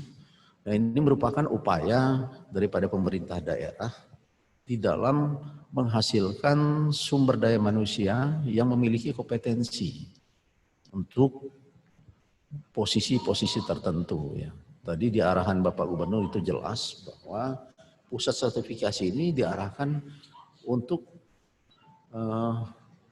menilai kemampuan daripada lulusan-lulusan kita sesuai dengan kompetensi yang diinginkan. Apabila ternyata mereka mungkin tidak lulus, ada kelemahan-kelemahan yang bisa kita perbaiki. Sehingga pada akhirnya mereka bisa kita latih, kita bina kembali, pada akhirnya mampu memenuhi tuntutan daripada dunia usaha. Ya. Kemudian yang ketiga adalah peningkatan derajat kesehatan daripada tenaga kerja. Ini menjadi penting karena tenaga kerja yang sehat tentu memberikan jaminan bagi dunia usaha. Tentu produktivitas mereka akan meningkat. Ya, terkait dengan kompetensi ini, kami mencatat ada 3 poin. Ya. Yang pertama tentu kita harus memperkuat dasar-dasar keilmuan para lulusan-lulusan SMK kita ini. Mungkin selama ini saya yakin dan percaya bahwa apa yang sudah kita lakukan selama ini mungkin dasar keilmuan sudah cukup. Namun ada beberapa hal yang terkait dengan aspek praktis yang memang perlu diisi. Saya sependapat dengan keinginan dari Bapak Gubernur tadi, tentu kita lebih banyak memperbanyak aspek praktisnya. 2 tahun untuk basic keilmuan, selebihnya dilakukan untuk praktis. Melalui upaya pemagangan mereka. Karena ini yang paling mampu nanti mendekatkan mereka kepada dunia usaha. Pengalaman-pengalaman yang telah dilakukan selama ini, ternyata bahwa keterkaitan ini belum mampu kita ciptakan. Karena banyak aspek tadi saya katakan. Kita masih banyak yang berjalan sendiri-sendiri, masing-masing. Kita akui bahwa belum ada keterpaduan antara semua stakeholder terkait di dalam pengembangan para tamatan-tamatan SMK ini. Seperti kami, kita akui, kita ada program dari pusat, ada program dari daerah. Program ini kita jalankan bersama. Tapi kadang-kadang program ini ada beberapa yang saya lihat seperti teman-teman dari pusat ini, ada yang tidak menyentuh langsung dengan kebutuhan-kebutuhan kita. Nanti kita bisa lihat beberapa kejuruan-kejuruan yang kita miliki. Coba kita lanjutkan. Di UPT latihan kerja kita ini. Yang pertama itu otomotif, teknik listrik, teknik las, garmen, bisnis dan manajemen. Dari sekian banyak kejuruan, pilihan biasanya lulusan SMK ini administrasi perkantoran. Cenderung mereka ke aspek yang ringan gitu. Yang sebenarnya mungkin terlalu banyak peminat sehingga dunia kerja jumlah yang bisa diterima itu kan terbatas. Padahal posisi-posisi lain yang seharusnya dimungkinkan bagi mereka tidak bisa terisi. Ini persoalan bukan hanya sebenarnya di dalam lembaga pelatihan itu sendiri, tapi perlu juga para lulusan ini diberikan semacam supaya mentalnya tidak langsung ciut gitu. Kalau milih administrasi perkantoran yang jumlahnya mungkin terbatas dan ini tidak terlalu signifikan kalau kita lihat di dalam proses penerimaan. Nah, kemudian yang berikutnya, kalau kita lihat di dalam perkembangan, kami akui memang kalau di bidang otomotif misalnya, ini masih belum sepenuhnya mampu mengantisipasi perkembangan teknologi. Ya. Otomotif yang masih kita ajarkan ini masih juga ada yang manual. Padahal kita sekarang semuanya serba. Kenapa itu? Karena tidak didukung dengan peralatan-peralatan yang cukup, ya, untuk pelatihan bagi mereka. Itu satu sisi. Di sisi lain, kemampuan kita ini ketika kita hadapkan mereka dengan teknologi informasi, tidak semuanya bisa. Ya mudah-mudahan dengan gencarnya perkembangan atau dengan pandemi ini orang sudah mulai berpikir untuk mendalami persoalan teknologi informasi. Sehingga para lulusan nantinya mampu juga mereka bersaing. Ini harapan kita ke depan. Dan kami mencatat bahwa ada beberapa pertanyaan, kenapa kok banyak memilih salon ketika ada pelatihan. Rata-rata salon ini peminatnya sangat banyak. Begitu kita survei di lapangan, ternyata bahwa lulusan-lulusan kita dengan sertifikat, mereka bisa bekerja secara online.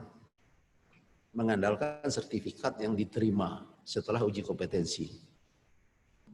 Ternyata mereka menjadi pekerja-pekerja online. Mereka tidak harus membuka ruang khusus untuk menempatkan peralatan salonnya, tetap dia sebagai ibu rumah, bisa bekerja di rumah, tinggal menunggu order. Mungkin kalau sepintas kita melihat, kenapa bisa demikian? Karena tuntutan tadi dari dunia perkembangan teknologi. Orang lebih senang bekerja tidak terikat dengan waktu. Tidak terikat dengan waktu, tidak terlalu banyak diperintah, paling-paling hanya order, dia datang, selesai dia pulang, bisa melakukan aktivitas lain. Dan model ini nampaknya sudah mulai digandrungi. Dan saya pikir di dalam seminar ini perlu juga kita memikirkan ke depan bagaimana para lulusan ini justru bisa menciptakan pekerjaan, bukan hanya ingin masuk ke dunia usaha. Kalau hanya mengandalkan masuk ke dunia usaha, serapan bagi lulusan SMK ini saya pikir tidak akan menjadi signifikan. Apalagi kalau di daerah jumlahnya mungkin tidak banyak. Tentu kita harus mendorong bagaimana para lulusan ini nanti mampu mereka berwirausaha ke depannya. Bukan hanya sekedar mengandalkan adanya peluang atau lapangan usaha yang bisa mereka masuki. Ini saya pikir salah satu upaya kita untuk mengantisipasi meningkatnya jumlah pengangguran di sini. Sebab lapangan pekerjaan jumlahnya mungkin terbatas.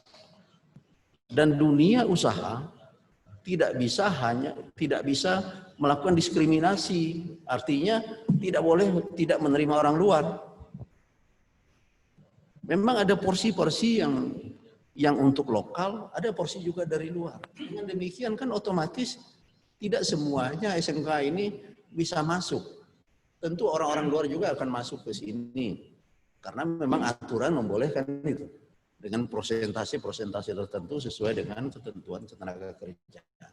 Dalam kondisi seperti ini tentu kita harus sebenarnya menyiapkan mereka ini mampu menciptakan peluang berusaha, bukan hanya masuk. Saya sependapat ada link dan match. Dan saya sudah diingatkan moderator, yang paling utama tentu terakhir yang ingin saya sampaikan, harus ada sinergitas antara semua stakeholder terkait bagaimana kita menciptakan terobosan-terobosan inovatif ini. Tadi dari direktur tadi sudah jelas mengatakan ada perkawinan massal. Memang perkawinan massal menghendaki adanya kebebasan menentukan mau enggak dia menikah, kan gitu. Tapi untuk awal ini tentu saya pikir harus ada regulasi untuk ada sedikit memaksa supaya terjadinya perkawinan massal tadi. Kalau hanya mengandalkan kerelaan agak berat, saya pikir agak berat. Oleh karena itu ada regulasi yang mengikat para pihak.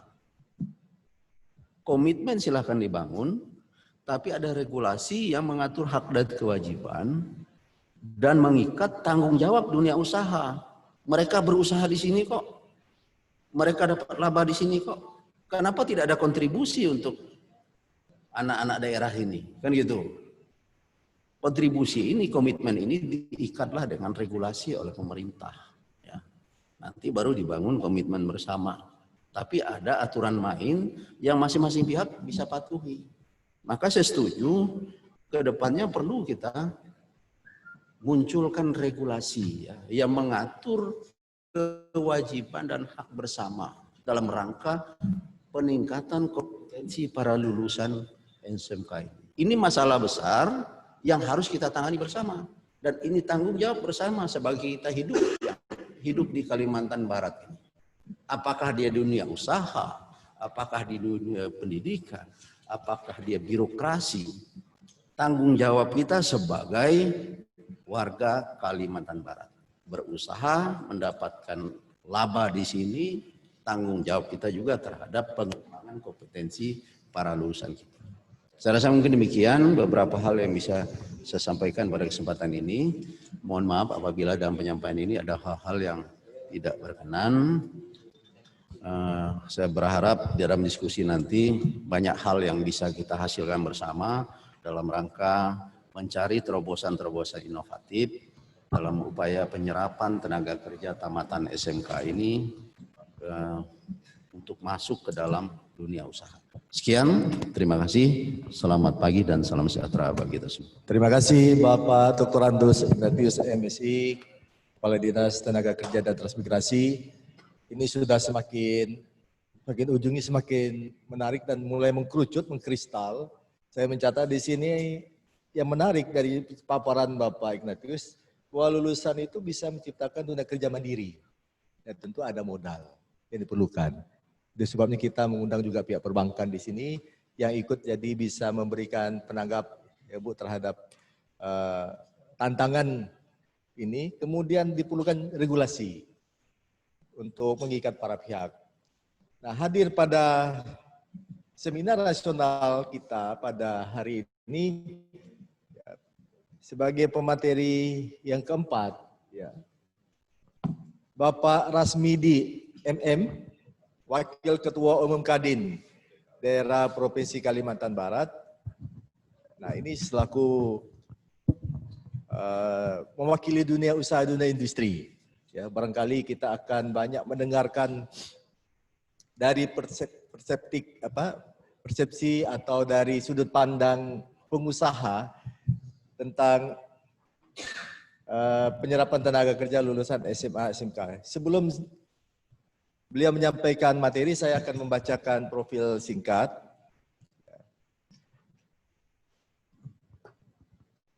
Saat ini Bapak Rasmidi menjabat sebagai Wakil Ketua Umum Kadin Kalimantan Barat. Pendidikan terakhir itu S2 Magister Manajemen dari Universitas Tanjung Pura. Pernah juga menjabat sebagai anggota DPRD Provinsi Kalimantan Barat periode 2014-2019, pekerjaan sekarang Direktur Utama PT Risa Raya Mandiri. Adapun tema yang diberikan kepada Kadin adalah penyerapan tenaga kerja lulusan SMK oleh dunia usaha, dunia industri. Waktu 15 menit kami persilahkan kepada Bapak Rasmidi. Baik, Assalamualaikum warahmatullahi wabarakatuh. Selamat siang dan salam sejahtera buat kita semua. Terima kasih pada moderator yang saya hormati Bapak Gubernur yang mewakili. Kemudian yang saya hormati Bapak Ketua Kadin, Bapak Santi Sotio, yang saat ini ikut bersama di meeting Zoom juga. Rekan-rekan moderator dan peserta yang hadir dan yang juga mengikuti secara online di meeting Zoom atau Zoom meeting yang bersama kita saat ini di seluruh Indonesia dan khususnya Kalimantan Barat. Pertama-tama kami melihat dari tema yang dibikin oleh panitia terkait terobosan inovatif penyerapan tenaga kerja tamatan SMK ini, pastinya ini menjadi menarik bagi SMK yang baru lulus dan juga yang mau lulus. Dan kemudian pastinya juga akan menjadi tema yang menarik juga bagi guru-guru pengajar di SMK khususnya. Dalam hal ini kami diberi judul mengangkat terkait penyerapan tenaga kerja tingkat menengah oleh dunia usaha. Dan tentunya kami berbicara terkait dengan antara lulusan SMK dengan dunia usaha. Namun barangkali sebelum kami memberikan apa motivasi-motivasi, kemudian bagaimana hubungan dengan dunia usaha, setidaknya kami sedikit menjelaskan secara umum dan melihat kondisi saat ini yang berada di Kalimantan Barat khususnya. Kita tahu seperti apa yang disampaikan oleh panitia bahwa saat ini tamatan SMA, SMK itu penyumbang terbesar pengangguran kita. Kemudian kalau dilihat dari di tahun 2020 Februari sekitar 33.000 lebih, 33.856 itu tamatan SMA. Kemudian ada 16.400-an sekian itu SMK. Artinya kalau dilihat memang tinggi dan jumlah SMK dan SMK saja di Kalimantan Barat ada lebih kurang 222 SMK, ada 107 negeri dan 115 swasta kalau nggak salah. Kalau 222 itu, Bapak Ibu, itu separuhnya melanjutkan kuliah, separuhnya bekerja, artinya katakanlah 100, dengan satu sekolah SMK itu menamatkan siswanya 50, sudah 5.000 apa yang disampaikan kawan-kawan moderator yang terdahulu itu sangat benar. Sementara bagaimana dengan mereka tamat sekolah bisa bekerja? Mindset kita selama ini berpikir dan anak-anak berpikir bagaimana kalau tamat sekolah saya harus bekerja. Kemudian tentunya ada beberapa faktor. Kita melihat apa sih sebabnya faktor anak-anak itu tidak terserap dan kemudian dia tidak bisa bekerja, kemudian akhirnya akibatnya pengangguran makin tinggi. Yang mudah dipastikan tidak terserapnya itu salah satunya ya tidak tertampung oleh dunia industri. Karena di Kalimantan Barat kita tahu dengan beberapa perusahaan-perusahaan tidak mungkin mampu menampung yang jumlahnya sekitar yang disampaikan 5.000-an setiap tahun, dan sementara perusahaan yang berdiri tidak juga setiap saat, tapi tamatan setiap tahun tetap juga akan berjalan sesuai dengan jumlahnya yang di SMK tersebut. Kemudian betul ketika ada perusahaan yang masuk berinvestasi, teman-teman perusahaan berinvestasi, dia pasti membutuhkan tenaga kerja. Apa yang disampaikan teman-teman terdahulu itu memang tidak link and match itu memang terjadi. Contohnya begini, misalnya ada perusahaan dunia otomotif. Pada saat itu dia membutuhkan tenaga kerja tamatan SMK, yang disodorkan tamatan SMK jurusan otomotif juga, betul. Tapi pada saat dia sekolah, dia praktiknya menggunakan misalnya praktik mesinnya mobil, tapi dia masih sistem karburator. Sementara di dunia industri saat ini sudah menggunakan sistem PVTI. Artinya kan tidak nyambung dengan kebutuhan pengusaha. Sehingga terjadi tidak bisa sesuai dengan pekerjaan tersebut. Mau nggak mau pihak pengusaha akan membawa tenaga ahli yang sesuai dengan kebutuhannya. Kemudian kurikulum juga. Tadi saya setuju, kami setuju juga kurikulum harus disesuaikan dengan dunia usaha.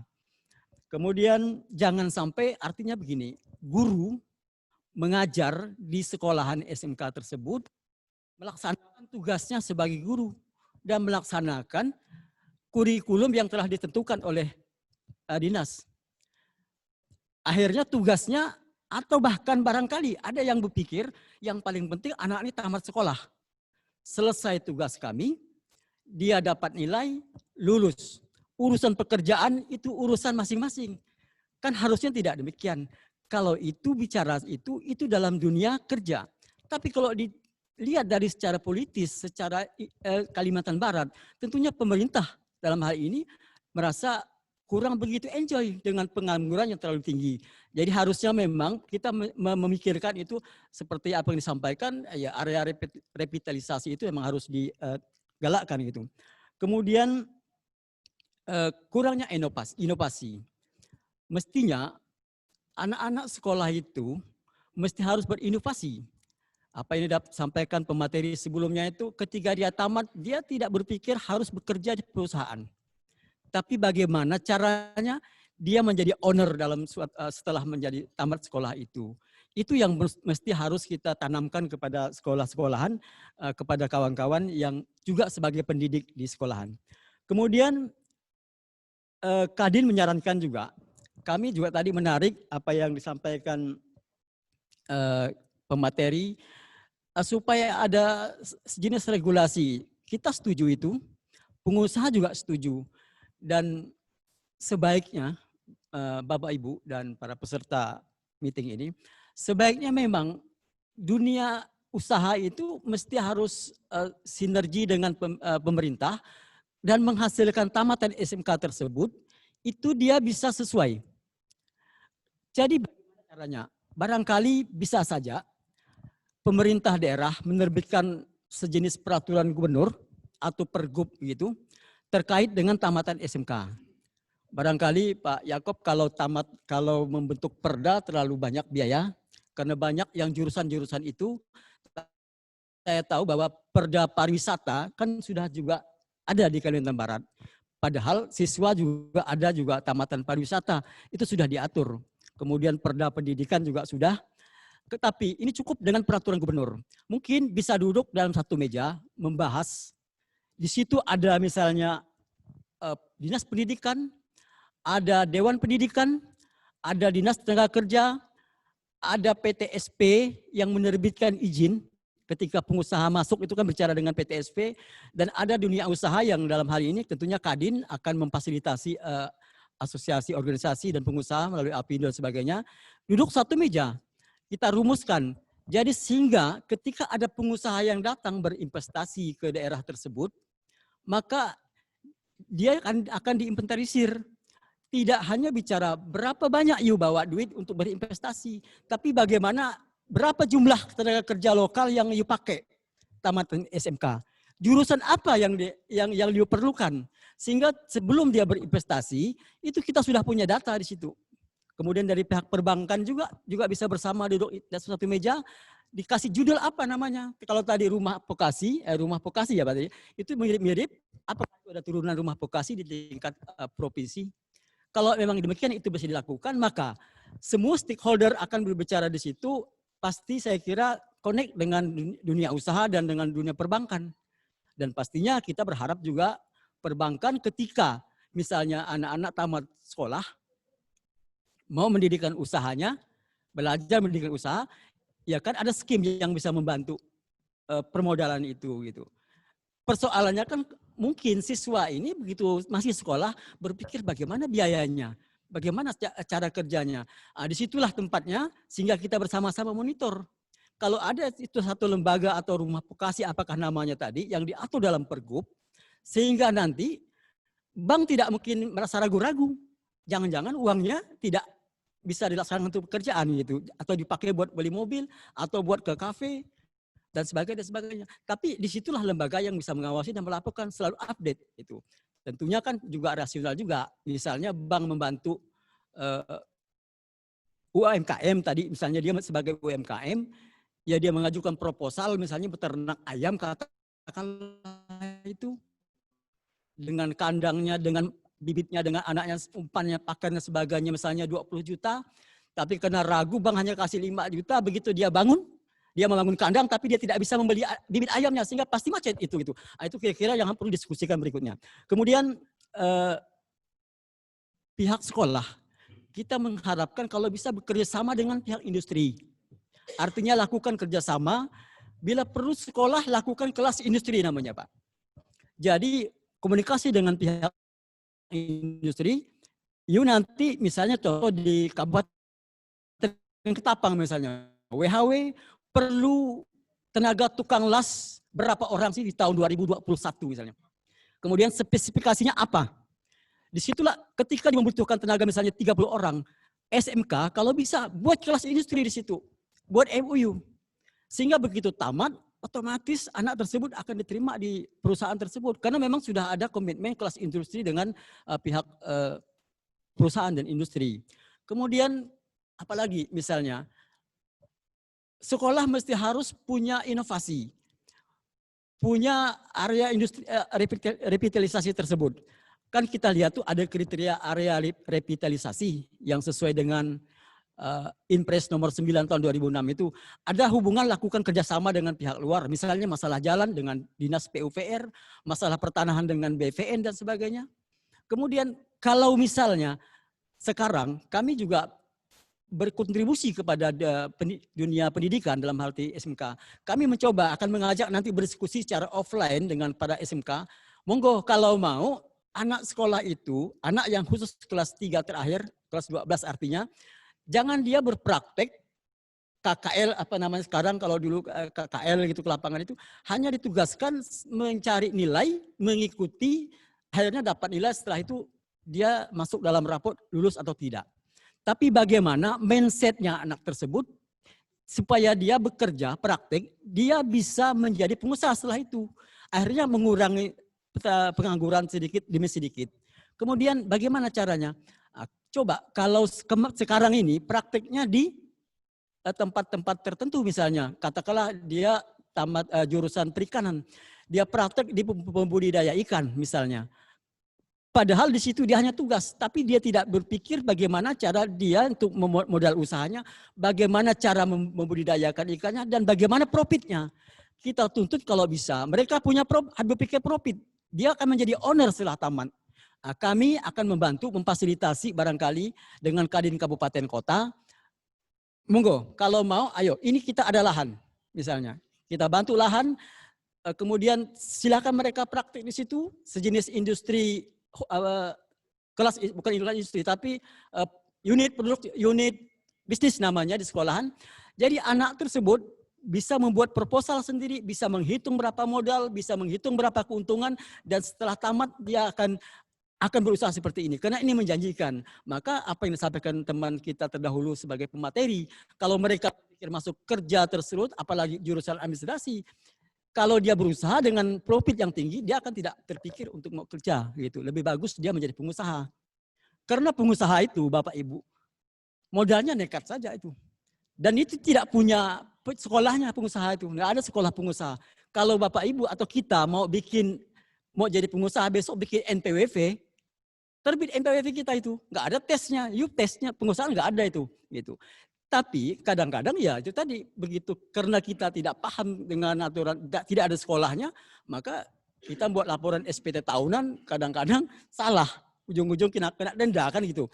Nah, itulah kira-kira tentunya dibekali dengan training-training dan harus minimal belajar dengan teman-teman yang sudah sukses.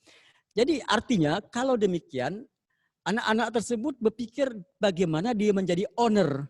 Ketika dia menjadi pengusaha, menjadi owner, maka teman-temannya yang tamat sekolah yang satu lettingan minimal, dia bisa rekrut bekerja. Kemudian setelah tadi dia praktik di situ dia selesai, maka tahun depannya yang lain lagi yang ikut praktik di situ. Dia sudah menjadi pengusaha sendiri. Pertanyaannya kan pasti gurunya itu, saya pernah berdiskusi dengan beberapa guru SMK, pertanyaannya siapa yang ngajar Pak? Duitnya dari mana? Kemudian honor guru itu 24 full time kan di situ. Guru pendidik yang untuk full time di tempat itu, kalau dikasih honor jam-jamannya nggak mampu. Dari mana sumber duitnya? Maka cari pihak ketiga, Bapak angkat, instruktur yang bisa mengajar di situ dengan sistem bagi hasil di profit nanti. Pasti semangat dia, nggak usah dibayar gaji jam-jaman gitu. Dan dalam hal ini kami, Kadin akan berusaha mengkomunikasikan, memberikan jembatan kepada sekolahan nanti ke depan. Dan sekarang pun kalau ada SMK, kecuali di kota dan kota Pontianak dan kota Singkawang lah barangkali karena memang lahannya tidak tersedia. Tapi kalau di kabupaten kota yang lain kami akan bisa komunikasikan. Bahkan barangkali contoh kalau di Kabupaten Ketapang kapanpun monggo, kami atas nama Kadin siap menyediakan lahan untuk kita sama-sama anak tersebut dididik menjadi kelas di lapangan tadi, supaya dia banyak di lapangan dan bisa menciptakan peluang kerja. Kemudian Bapak Ibu yang saya hormati, masih banyak peluang-peluang yang lain barangkali dilakukan SMK. Misalnya sekarang dengan memanfaatkan teknologi, barangkali coba jurusan-jurusan misalnya otomotif sebagai contoh. Jurusan otomotif dan bahkan ada sekolah yang melakukan, dia melakukan bengkel online misalnya. Anak sekolah tersebut begitu ada mobil rusak misalnya katakanlah di jalan di Serdam sana rusak, itu aplikasi itu sudah connect langsung diterima oleh server, nanti dia kirim orangnya ke Serdam situ untuk memperbaiki mobil yang tadi, sehingga mereka tidak mesti harus datang ke bengkel, anak SMK yang datang. Pertanyaannya servernya besar gitu.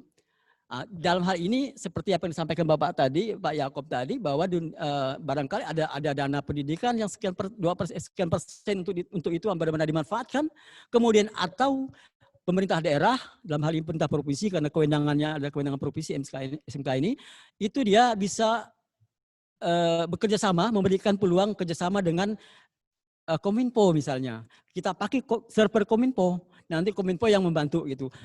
Barangkali sekolahan sudah ada yang mempersiapkan demikian, tapi barangkali itu mereka belum ada kerjasama dengan pihak-pihak eksternal tadi yang memperkuat. Jadi harapan kami barangkali ke depan memang sebaiknya untuk duduk satu meja dibentuklah suatu peraturan atau pergub itu dengan apa namanya di dalam judul tadi seperti yang disampaikan kalau di Bapak Dirjen tadi nyampaikan rumah vokasi, barangkali kalau di provinsi apa namanya, sehingga tadi bersama-sama dapat terinventarisir apa tujuan anak, kemana tujuannya, kemudian berapa jumlah yang dia terima untuk tamatan SMK setiap tahunnya, itu sudah terdaftar dan sudah ada database-nya masing-masing itu. Barangkali karena waktu sudah hampir habis dan kita sudah diingatkan moderator, dan artinya sekali lagi kami berharap atas nama dunia usaha juga mengharapkan juga anak-anak SMK yang tamat SMK dan SMA itu memang sama sepakat tidak menjadi penonton di negerinya sendiri. Tapi juga sekali lagi tentunya skill bagi pengusaha itu skill juga kami utamakan. Kalau dia hanya tamatan asal tamat saja dengan menyampaikan hasil ijazahnya itu, jangan disalahkan kalau memang pihak pengusaha itu tidak bisa mengakomodir. Jadi itu maka pada saat kelas 3 SMK itu mestinya harus benar-benar mempersiapkan dirinya untuk tamat. Kami tidak berbicara untuk soal bagaimana cara dia mencari pekerjaan, tapi itulah tujuan salah satu apa yang diharapkan oleh dunia usaha termasuk terhadap anak-anak tamatan SMK. Jadi itu Bapak Ibu barangkali pasti akan bisa berkembang dalam diskusi.